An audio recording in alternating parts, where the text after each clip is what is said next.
Europe জুড়ে তীব্র তাপপ্রবাহে নাজেহাল জনজীবন।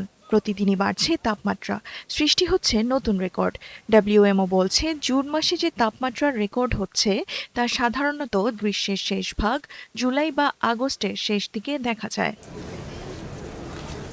জাতিসংঘের বিশ্ব আবহাওয়া সংস্থা ডব্লিউএমওর মুখপাত্র ক্লেয়ার নালিস বলেন, পশ্চিম, মধ্য ও দক্ষিণ ইউরোপের পর এবার তাপপ্রবাহ ছড়িয়ে পড়ছে মধ্য ইউরোপ ও বলকান অঞ্চলে।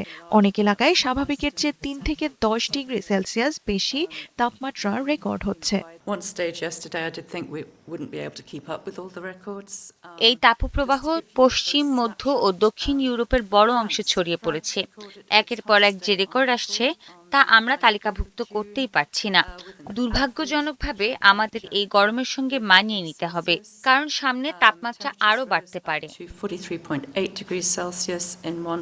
বুধবার ফ্রান্সের রেকর্ড হয়েছে ইতিহাসের সবচেয়ে উষ্ণ দিন। দেশটির গড় তাপমাত্রা উঠেছে ৩০ ডিগ্রি সেলসিয়াসে।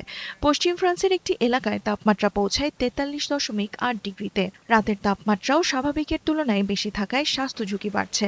তীব্র গরমের কারণে দেশটিতে বাতিল করা হয়েছে অন্যতম বড় সঙ্গীত উৎসব সলিডেজ।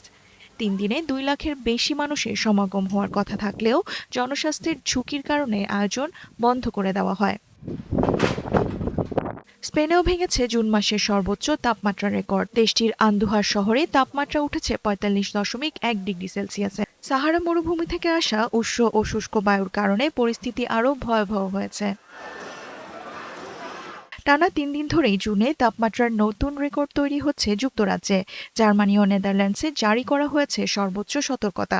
সুইজারল্যান্ডের বাসেল শহরে জুন মাসের নতুন রেকর্ড হয়েছে ৩৮ ডিগ্রি সেলসিয়াস। ইতালির রোমে ঐতিহাসিক কলোজিয়ামে পর্যটকদের স্বস্তি দিতে চালু করা হয়েছে মিস্টিং স্প্রে ও ঠান্ডা পানির ব্যবস্থা। বিশেষজ্ঞদের সতর্কতা বলছে, জলবায়ু পরিবর্তনের সঙ্গে এমন তাপপ্রবাহ আরও ঘন ঘন হবে, যা দীর্ঘস্থায়ী হবে এবং তীব্রতা দিন দিন আরও বাড়বে। দেওয়ান মুবাশশিরা হোসেন, ৭১।